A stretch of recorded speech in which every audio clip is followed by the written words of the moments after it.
pessoal, tudo bem? Estamos de volta ao nosso curso de elementos de álgebra e hoje a gente vai falar um pouquinho sobre divisores de zero. Na aula anterior a gente conversou sobre unidades de um anel e a gente viu que o conjunto das unidades de um anel constitui um grupo. Então a gente está começando a perceber que essas estruturas algébricas abstratas, elas funcionam em conjunto, né? Como a estrutura de uma estrutura algébrica abstrata, você pode obter, né, você pode encontrar a participação de outras estruturas, como foi a participação de grupos aí na teoria de anéis, tá bom? Então hoje vamos falar sobre divisores de zero, vamos dar uma olhadinha lá em como eles funcionam. Então, além de ter introduzido o que é a unidade de um anel, né, os elementos multiplicativos que têm inverso multiplicativo, os elementos que têm inverso multiplicativo no anel, a gente viu que o conjunto de todas as unidades forma um grupo, o grupo das unidades, e nós descrevemos esse grupo em alguns casos, em particular, nós descrevemos este grupo no caso do anel dos inteiros módulo n, no anel Zn, o nosso já famoso anel Zn, né? Então a gente viu que uma classe de equivalência módulo n, denotada por A barra, ela é uma unidade, ela tem inverso multiplicativo, quando o máximo divisor comum entre A e N é 1, agora sem as barras, né? O máximo divisor comum no sentido usual de números inteiros. E aí, quando a gente estava olhando a tabela de multiplicação dos inteiros módulo 8, quando a gente estava buscando na tabela de multiplicação dos inteiros módulo 8 quem eram as unidades do anel Z8, a gente percebeu lá que existiam números inteiros módulo 8 não nulos, cujo produto dava zero. E estes são os divisores de zero. Então, olhando para a tabela de multiplicação de Z8, a gente pode ver que os divisores de zero de Z8 são exatamente 2, 4 e 6 barra, todos com barra. Por quê? Porque 2 barra vezes 4 barra, como que a gente faz essa conta, né? Como que a gente faz 2 barra vezes 4 barra? A gente esquece as barras, faz 2 vezes 4, que dá 8, e aí a gente olha o resto da divisão de 8, neste caso por 8, porque a gente está fazendo inteiros módulo 8. Como o resto da divisão de 8 por 8 é 0, 2 barra vezes 4 barra dá 0 barra. Aqui está faltando a barra no 0, mas o correto seria escrever 2 barra vezes 4 barra igual a 0 barra. Tá? A mesma coisa vale para o 4. Vamos fazer 4 barra vezes 4 barra. Como que a gente faz essa conta? A gente faz 4 vezes 4, que dá 16, e a gente faz 16 módulo 8, ou seja, a gente olha qual que é o resto da divisão de 16 por 8. Como o resto da divisão de 16 por 8 é 0, porque 16 é 2 vezes 8, 4 barra vezes 4 barra é 0 barra também. A mesma coisa para o 6. Se a gente faz 6 vezes 4 dá 24, 24 módulo 8 é 0. Então 6 barra vezes 4 barra também é 0. Então estes são os divisores de zero do anel Z8. Então formalmente agora a definição abstrata de divisor de zero. O que é um divisor de zero? É um elemento de um anel R para o qual existe um outro elemento não nulo, tal que o produto dos dois em qualquer ordem dá zero. E quando o elemento que o elemento para o qual a gente encontrou um não nulo com produto zero, ele próprio é diferente de zero, a gente diz que ele é um divisor próprio de zero, né? Isso porque o zero é divisor de zero, né? Essa definição aqui de divisor de zero admite o zero. O zero no papel do A, se você tomar A igual a zero, vai existir um B não nulo, que na verdade é qualquer número do anel, qualquer elemento do anel, tal que 0 vezes este elemento dá 0 em qualquer ordem que você faça o produto. Então, de fato, a gente está preocupado só com divisores de zero próprios, né, que são os elementos não nulos, para os quais pro qual existe um outro elemento não nulo cujo produto dá 0. Nas duas ordens, tá? Se o anel não for comutativo, é necessário, para verificar que um elemento é divisor de zero, é necessário você verificar tanto que o produto A vezes B, quanto o produto B vezes A, que podem ser, em princípio, podem ser diferentes, verificar que ambos são zero. Tudo bem? Então, em Z8, 2, 4 e 6 são os divisores de zero próprios. Eu vou deixar, por enquanto, uma pergunta para vocês. Vocês têm visto que a gente tem deixado algumas perguntas que nós mesmos vamos respondendo nas aulas seguintes, né? E aqui não vai ser diferente, eu vou deixar uma pergunta para vocês pensarem, mas depois, mais para frente, a gente vai encontrar a resposta dessa pergunta. A pergunta é a seguinte: quem será que são os divisores de zero de Zn, né? Porque em Z8 a gente encontrou quem eram os divisores de zero, 2, 4 e 6. Será que vocês conseguem elaborar uma hipótese para quem vocês acham que devem ser os divisores de zero em Zn em geral? Assim como a gente fez com unidades, né? Com unidades a gente olhou para um exemplo, no exemplo a gente viu quais eram os inteiros módulo 8 inversíveis, e aí usando este exemplo dos inteiros módulo 8 nós elaboramos uma hipótese de que as unidades módulo n eram justamente aquelas cujo máximo divisor comum com n era 1, né? Os números inteiros primos com n. Então aqui eu deixo por enquanto essa pergunta para vocês de quem será que são, como caracterizar os divisores de zero em Zn e quando será que Zn não tem divisores de zero. A gente vai chegar na resposta dessas perguntas, são respostas bem legais. Quando você tem um anel comutativo, que não é o anel nulo, né, que só tem o elemento zero, que o 1 e o 0 são o mesmo elemento e único elemento do anel, se um anel comutativo não nulo, ele não tem divisores de zero próprio, a gente costuma chamar esse anel de domínio de integridade, ou domínio integral. Essa é uma outra estrutura algébrica super relacionada com anéis, né? De fato é só um anel com uma propriedade a mais, que é não possuir divisores de zero próprio. Pessoal, a partir deste ponto, a gente vai focar o nosso estudo nos anéis comutativos. Então, apesar de que a gente viu antes exemplos de anéis que não eram comutativos, como anéis de matrizes, por exemplo, daqui em diante a gente vai pensar que os nossos anéis são todos comutativos. Então, mesmo se eu não enfatizar, mesmo se eu não disser que, olha, este anel é comutativo, daqui em diante os nossos anéis vão ser sempre comutativos. E também, algumas vezes, para simplificar a notação, a gente vai omitir o símbolo do produto. Em A vezes B, a gente vai omitir o ponto que denota o produto, tá? Denotar A ponto B simplesmente por AB, tá? Isso para facilitar a notação. Nem sempre, mas às vezes a gente vai fazer isso. Agora, eu quero introduzir o que se chama um ideal de um anel. O estudo de ideais na teoria de anéis é super central e esse conceito surgiu no contexto da teoria dos números, né? E uma das razões pelas quais a gente está introduzindo ideais aqui é que a gente vai ver que os ideais estão relacionados a esta questão dos divisores de zero. A gente vai relacionar no futuro ideais com divisores de zero numa construção que é feita de uma forma para consertar este defeito aí de ter divisores de zero num anel. Tudo bem? Então, o matemático que introduziu o conceito de ideal foi o Dedekind, né? É um matemático alemão aí do século XIX e com muitas participações importantes, né? Foi um dos matemáticos que fez uma definição rigorosa de número real e provou várias coisas sobre números reais a partir da definição que ele deu. Então, é um matemático importante. Bom, o que é um ideal? Um ideal é de um anel, né? Então, a gente está denotando aqui todos os elementos do anel. O anel R com a soma, o produto 0 e o 1, né? Estamos denotando todas as operações e identidades do anel para fixar quem é este anel. Então, o ideal é um subconjunto que com o 0 e a soma do próprio anel, ele forma um grupo, né? Um grupo abeliano, porque o anel porque a soma é comutativa. Então, com relação, você tem um subconjunto do seu anel, que com relação à soma, ele é um grupo. Tudo bem? Então, ele contém o 0 e ele contém os inversos aditivos. Mas ele tem mais uma propriedade. Não é só que ele é um grupo com relação à soma. Ele absorve a multiplicação por elementos do anel. Ou seja, se um elemento está no ideal, o produto dele por qualquer elemento do anel também está no ideal.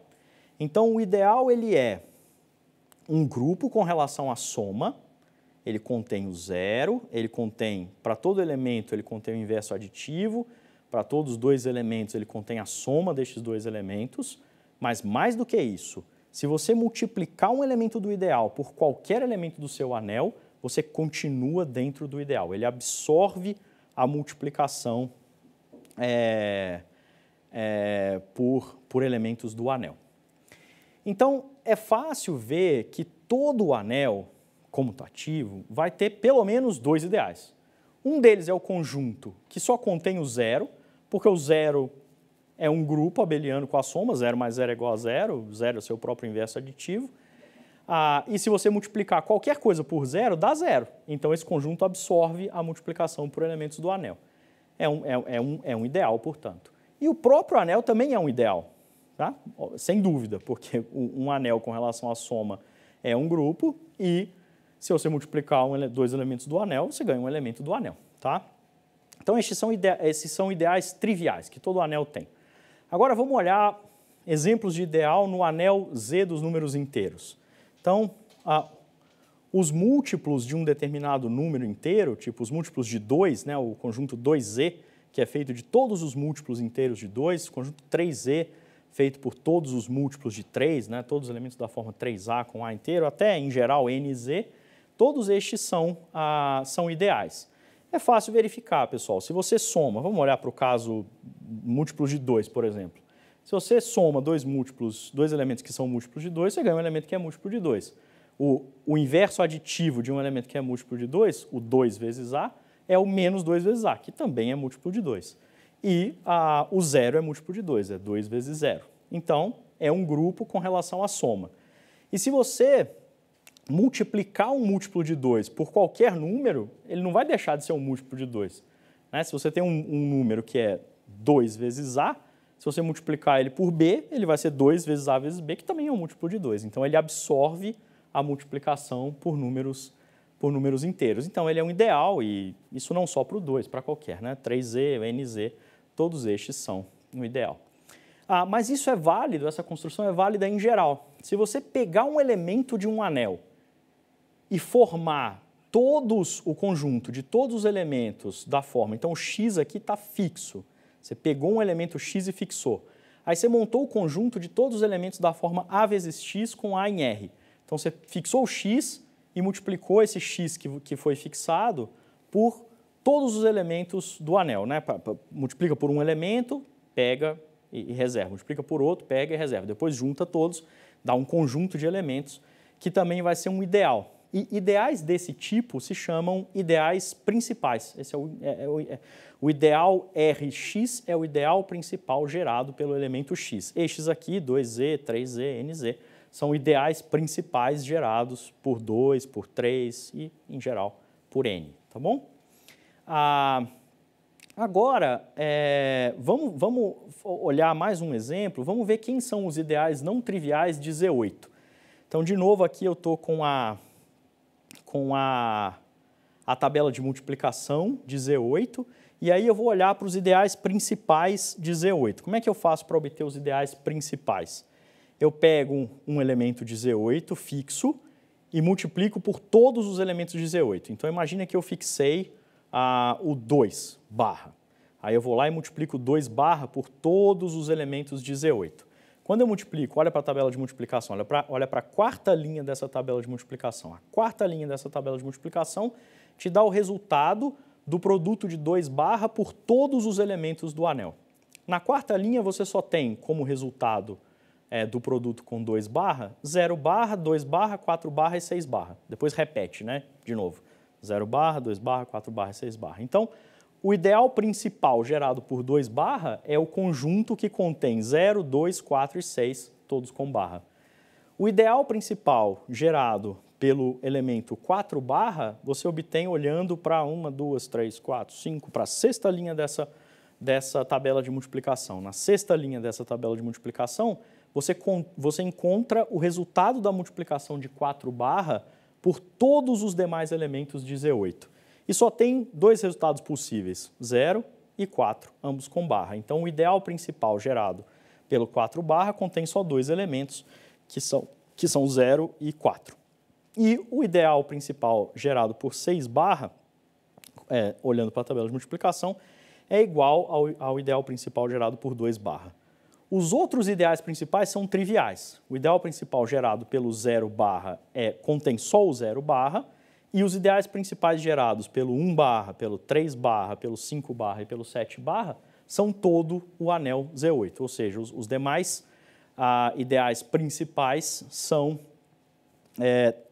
triviais, são 0 ou todo o anel. E apesar de que aqui a gente encontrou só os ideais principais de Z8, Z8 não tem ideais que não são principais, né? Todos os ideais de Z8 são principais, então de fato a gente encontrou todos. Agora eu vou dar uma caracterização de ideais muito importantes, que são os ideais primos e os ideais maximais. Então, se você tem um ideal que não é o anel inteiro, né? Ele não é trivial no sentido que ele é o anel inteiro, então ele vai ser chamado de ideal primo se o produto de dois elementos do anel pertence ao ideal, é porque um destes dois elementos pertencia ao ideal antes, tá bom? Então, se A vezes B pertence ao ideal I, é porque A pertence a I ou B pertence a I. Essa é a definição de ideal primo. Vocês podem ver que essa definição é muito relacionada com a própria noção de número primo, né? Que é quando você decompõe um número primo em produtos de fatores, a única decomposição possível é escrever o produto dele mesmo por 1. Então, essa é a... Né, se um número divide... Se um primo divide um produto de dois números, o número composto é porque ele divide um ou outro, né? Então, essa definição é baseada nessa ideia e, de fato, pode ser reescrita em termos de ideais de Z, tá bom? Essa definição de primo pode ser reescrita, essa propriedade dos números primos pode ser reescrita em termos de ideais de Z. Então, isso é a definição de ideal primo. Agora, vamos definir um outro tipo de ideal importante, que é o ideal maximal. De novo, se você tem um ideal que não é o anel inteiro, ele vai ser maximal quando os únicos ideais que contém este anel são ele mesmo, esse ideal, são ele mesmo e o anel inteiro.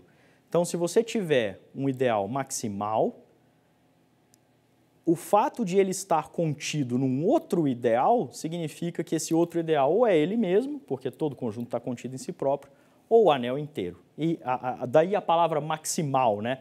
Você não consegue encontrar ideais maiores ou iguais ao ideal maximal, que contenham um ideal maximal, sem ser o próprio ideal, que é igual a ele mesmo, ou o anel inteiro, tá? Então, a palavra maximal vem é relacionada deste jeito com essa definição. Se um ideal que não é o anel inteiro está contido em outro, esse outro ou é ele ou é o anel inteiro. E um fato aí clássico de teoria de anéis é que todo ideal maximal é primo, tudo bem? Então, se você tem um ideal maximal, ele necessariamente tem que ser primo. Então, vamos olhar lá no Z8, a gente já sabe quais são todos os ideais de Z8, né? Todos são principais e todos já foram descritos através da tabela de multiplicação de Z8. E vamos ver quais são maximais, por exemplo, né? Então, este ideal gerado por 2, né? O ideal principal 2 barra vezes Z8, que é o conjunto 0, 2, 4 e 6, ele é o ideal maximal, porque vocês podem ver que ele não está contido em nenhum outro, né? Todos os outros estão listados, ele não está contido em nenhum outro que não seja o anel inteiro. Então, em particular, ele também é um ideal primo. E o outro ideal que tem em Z8, que é o 0,4, ele não pode ser um ideal primo por causa do seguinte: se você fizer 2 barra vezes 2 barra, dá 4 barra. Então, se o ideal 4 barra Z8 fosse primo, o fato de o produto de dois elementos do anel dar um elemento do ideal teria que implicar que pelo menos um destes elementos do anel está no ideal, mas esse não é o caso. O 2 não está no ideal e ainda assim você faz o produto de 2 com 2, ou seja, você faz o produto de dois elementos que não estão no ideal e encontra um elemento que está no ideal, que é o 4 barra. Então, este ideal não pode ser primo por essa razão. Bom, pessoal, então assim a gente termina o estudo. Bom, termina é muito forte falar, né? Mas a gente faz uma parte aí relevante do estudo dos divisores de zero e inicia o estudo dos ideais que a gente vai usar para fazer em breve a construção chamada anel quociente. Eu espero vocês lá, um abraço e até breve.